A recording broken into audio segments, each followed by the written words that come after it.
जय हिंद दोस्तों, स्वागत है आप सभी का आपके अपने यूट्यूब चैनल जैकपुर पे। तो आज के इस वीडियो में हम लोग क्लास 12 के सोशोलॉजी यानी कि समाज शास्त्र का टॉपर टेस्ट 4 करने वाले हैं। 3 टेस्ट चैनल पे अपलोड हो चुका है।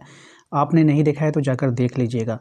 जैसा कि हमने आपसे वादा किया है कि जैसे ही आप वीडियो पे 200 लाइक पूरा करते हो, हम आपके लिए नेक्स्ट वीडियो लेकर आ जाएंगे। तो पहले पार्ट में भी आपने 200 लाइक किया था, दूसरा पार्ट आ गया, दूसरा में जब आपने किया तो तीसरा आ गया, अब तीसरे पे जब आपने कर दिया तो ये चौथा आ गया। अब आप चौथे पे जैसे ही 200 लाइक करोगे तो इसका 5वां वीडियो भी आपके सामने आ जाएगा। इसके अलावा काफ़ी सारे बच्चों का ये कमेंट रहता है कि भैया सब्जेक्टिव कहाँ से करेंगे इसका। तो देखो बाबू, टाइम उतना है नहीं कि हम आपको पूरा का पूरा सब्जेक्टिव कवर कराएं पूरा सिलेबस से। तो आप एक काम कर सकते हो कि NCERT का जो मोस्ट इम्पॉर्टेंट सब्जेक्टिव होता है आप वो कर लो, ठीक है। साथ ही साथ PYQ कर लो, क्योंकि ज़्यादातर देखा जा रहा है जितने भी एंथ्रोपोलॉजी का एग्ज़ाम हुआ या फिर IT का एग्ज़ाम हुआ, इन सब में मैंने देखा है कि प्रीवियस ईयर के ज़्यादा क्वेश्चन पूछे गए। तो आपको क्या करना है, मैंने एक ई-बुक बनाया है प्रीवियस ईयर का, PYQ का मैंने एक ई-बुक बनाया है। अगर आपको लेना है तो आप हमारे दिए गए नंबर पर मैसेज करके बोलिएगा भैया मुझे सोशोलॉजी का ई-बुक चाहिए PYQ वाला, ठीक है। तो वहाँ पर फिर आपको आगे बताया जाएगा कि कैसे आपको मिलेगा। वो ले करके रिवीजन कर लीजिए, ठीक है। उसमें आपको सब्जेक्टिव भी मिल जाएगा और ऑब्जेक्टिव भी मिल जाएगा, दोनों मिल जाएगा। तो चलिए स्टार्ट करते हैं हम। सबसे पहला सवाल है आज का कि सूचना का अधिकार अधिनियम RTI कब पारित हुआ था, आपको बतानी है। 4 ऑप्शन आपके पास हैं। राइट आंसर हो जाएगा 15 जून 2005 को। दूसरा सवाल देखिए, हमारा दूसरा सवाल में कहा गया है कि परियोजना कार्य सामाजिक अनुसंधान की एक नवीन एवं डैश शाखा है। तो परियोजना कार्य क्या होता है, एक व्यवहारिक शाखा होती है। कैसी शाखा होती है, व्यवहारिक शाखा होती है। तीसरा सवाल देखिए, भारत में नागरिक के रूप में किन मूल्यों के प्रति हमारी सहभाग का होना आवश्यक है। तो समानतावादी मूल्यों के प्रति, धर्मनिरपेक्ष मूल्यों के प्रति, लोकतांत्रिक मूल्यों के प्रति। तो उपयुक्त में से सभी हो जाएगा, ऑप्शन नंबर डी हो जाएगा, ठीक है। क्वेश्चन नंबर 4 पे आते हैं। कहा गया है कि भारत में ब्रिटिश उपनिवेशवादी साम्राज्य की स्थापना किस शताब्दी में हुई। सही जवाब हो जाएगा इसका 18वीं शताब्दी में, option number C. Question number आते हैं हम लोग 5 पे। प्रजातंत्र की विशेषता क्या है। सार्वभौमिक मताधिकार वहाँ लोगों को मिलता है, कानून की दृष्टि में सब लोग समान होते हैं, प्रेस की स्वतंत्रता होती है। तो इनमें से सभी हो जाएगा इसका राइट आंसर। आइए क्वेश्चन नंबर 6 पे आते हैं। इसमें कहा है परियोजना कार्य का प्रमुख चरण क्या है। तो परियोजना कार्य का जो प्रमुख चरण है, विस्तृत कार्य योजना का निर्माण करना, समय सारणी का निर्माण करना, परियोजना कार्य के परिणाम देना और उपयुक्त में से सभी हो जाएगा, ठीक है। क्वेश्चन नंबर आते हैं 7 में। कहा गया है कि सांस्कृतिक विलंबना की अवधारणा का संबंध किससे है। तो इसका संबंध है ऑगबर्न से। किसका है, ऑगबर्न से संबंधित है। क्वेश्चन नंबर आते हैं 8 में। कहा गया है निम्न में से कौन औद्योगिकरण का सामाजिक परिणाम है। तो औद्योगिकरण का सामाजिक परिणाम इनमें से कौन है, बताना है आपको। जाति प्रथा का निर्बल होना, ये नहीं होगा। महिलाओं का रोजगार, ये भी नहीं होगा। सामाजिक औद्योगिकरण का सामाजिक परिणाम है, तो इससे कोई मतलब नहीं है। संयुक्त परिवार का विघटन, ये भी नहीं है। इनमें से सभी हो जाएगा, ठीक है। तो यहाँ पर जो है क्या बोला है, इनमें से कौन औद्योगिकरण का सामाजिक परिणाम है। ध्यान से समझिएगा, ये क्वेश्चन में थोड़ा सा मैं भी मिस्टेक कर गया।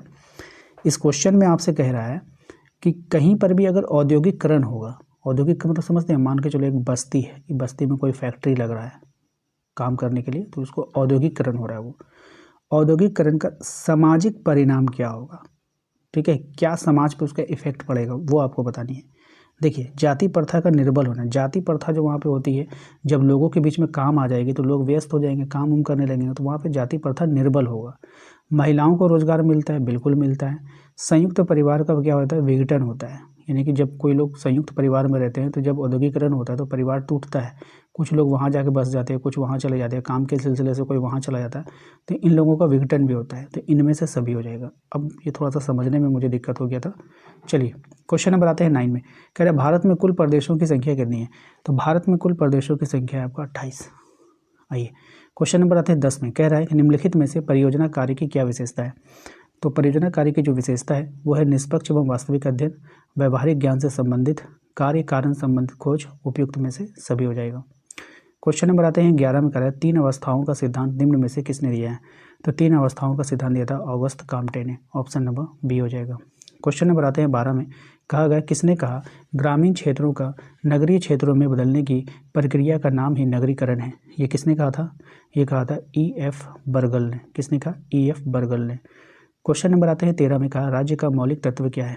तो राज्य का जो मौलिक तत्व है जनसंख्या, निश्चित भूभाग, संप्रभुता सरकार, इनमें से क्या हो जाएगा, सभी हो जाएगा। क्वेश्चन नंबर आते हैं 14 में, कहा गया परियोजना कार्य का अंतिम चरण क्या है।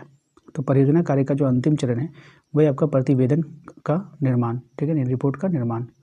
क्वेश्चन नंबर आते हैं 15 में, कहा गया निम्न में से कौन सी संस्कृति मिश्रित संस्कृति का उदाहरण है। कौन सी संस्कृति मिश्रित संस्कृति का उदाहरण है। तो भारतीय संस्कृति, हमारी जो संस्कृति है वो मिश्रित है, ठीक है, यानी मिला जुला संस्कृति है, हिंदू मुस्लिम सिख ईसाई सबकी संस्कृति मिली हुई है। औद्योगिकरण सबसे ज़्यादा किस राज्य में हुआ है। तो औद्योगिकरण सबसे ज़्यादा हुआ है आपका महाराष्ट्र में। कहाँ पे हुआ है, महाराष्ट्र में हुआ है। क्वेश्चन नंबर आते हैं 17 में, इसमें कहा गया है निम्न में से कौन हजारों वर्षों के सामूहिक जीवन का परिणाम है। कौन है भाई, तो राष्ट्र और राज्य, option number D. Question number आते हैं 18 में, कहा गया कि परियोजना कार्य के द्वारा जो ज्ञान प्राप्त होता है उसकी प्रकृति कैसी होती है। तो उसकी प्रकृति वैकल्पिक एवं तथ्य ज्ञान होता है इसका, ठीक है, तो ये आप याद रखिएगा। क्वेश्चन नंबर आते हैं 19 में, कहा गया कि वह कौन सा ज्ञान है जिसकी सहायता से हम समाज के लोगों के बीच रहकर समाज से जुड़े हितकारी कार्यों में अपना योगदान देते हैं। कौन सा ज्ञान है आपको बतानी है। तो वो हो जाएगा आपका व्यवहारिक ज्ञान। क्या हो जाएगा, व्यवहारिक ज्ञान हो जाएगा। क्वेश्चन नंबर आते हैं 20 में, कहा गया कि किसने कहा नगरीयता एक जीवन पद्धति है। ये बात किसने कही थी, ये कही थी विर्थ ने। किसने कहा था, विर्थ ने कहा था। क्वेश्चन नंबर आता है 21 में, देखिए कहा गया स्विट्जरलैंड में कितनी राष्ट्रीयताओं के लोग निवास करते हैं। तो स्विट्जरलैंड में जो निवास करते हैं वो करते हैं आपके 3, कितने, 3। क्वेश्चन नंबर आता है 22 में, कहा गया निम्न में से कौन सा महत्व परियोजना कार्य के विधि से संबंधित है। ठीक है, तो ये संबंधित है आपका कल्याणकारी नीतियों के निर्माण से, ग्रामीण व जनजातीय विकास के सहायक में, और समस्याओं के निदान एवं सामाजिक पुनर्निर्माण के उपयोगी। तो उपयुक्त में से सभी हो जाएगा। क्वेश्चन नंबर आता है 23 में, कहा गया है कॉम्टे ने समाज के विकास की किस अवस्था का उल्लेख किया है। तो ये क्या है आपका धार्मिक अवस्था का, तात्विक अवस्था का, वैज्ञानिक अवस्था का। तो इनमें से सभी हो जाएगा। नेक्स्ट आते हैं क्वेश्चन नंबर 24 में, कह रहा है social change in modern India नामक पुस्तक का लेखक कौन है। ये हो जाएगा श्रीनिवास, ऑप्शन नंबर ए हो जाएगा। क्वेश्चन नंबर आते हैं 25 में, कहा गया कि भारत में स्वतंत्रता प्राप्ति के पश्चात सभी नगर राज्यों को लेकर इसे क्या रूप दिया गया। तो इसे दिया गया था राष्ट्र राज्य का रूप दिया गया है। क्वेश्चन नंबर आता है 26 में, कह रहा है परियोजना कार्य के कौन से चरण हैं। परियोजना कार्य के कौन से चरण हैं। तो अध्ययन विषय चुनाव, अध्ययन परिविधि का चुनाव, तथ्यों का संकलन, उपयुक्त में से क्या हो जाएगा, सभी हो जाएगा। क्वेश्चन नंबर आते हैं 27 में, कह गए कॉम्टे की सामाजिक विकास की अवस्थाओं में कौन शामिल है।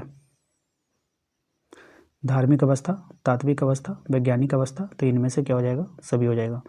क्वेश्चन नंबर आता है 28 में, कहा गया कि भारत में उपनिवेशवादी शासन के क्या कारण थे। तो इसकी राजनीतिक अस्थिरता, ऑप्शन नंबर ए। नेक्स्ट आते हैं क्वेश्चन नंबर 29 में, भारत देश उदाहरण है। किसका उदाहरण है आपको बतानी है। तो हमारा जो भारत देश है वो राष्ट्र राज्य का उदाहरण है, ऑप्शन नंबर बी हो जाएगा। क्वेश्चन नंबर आता है 30 में, कहा गया उपनिवेशवाद किस सोच का प्रतिफल है। तो उपनिवेशवाद जो है वो साम्राज्यवाद सोच का प्रतिफल है, ऑप्शन नंबर सी हो जाएगा। तो आशा करते हैं आप लोगों को आज का ये वीडियो पसंद आया होगा। वीडियो को लाइक कर दीजिएगा। चैनल पे जो लोग पहली बार आए हैं सब्सक्राइब कर लीजिएगा। जैसे ही आप लोगों का 200 लाइक होगा इसका नेक्स्ट वीडियो अपलोड हो जाएगा। और साथ ही साथ आप लोग जो है हमारे व्हाट्सएप ग्रुप को अगर अभी तक ज्वाइन नहीं किए हैं तो कर लीजिएगा। कुछ नहीं करना है, दिए गए नंबर पर एक छोटा सा मैसेज करना है। मैसेज करके आप हमारे व्हाट्सएप ग्रुप को ज्वाइन कर सकते हैं। मिलते हैं नेक्स्ट अगले वीडियो में। Thank you.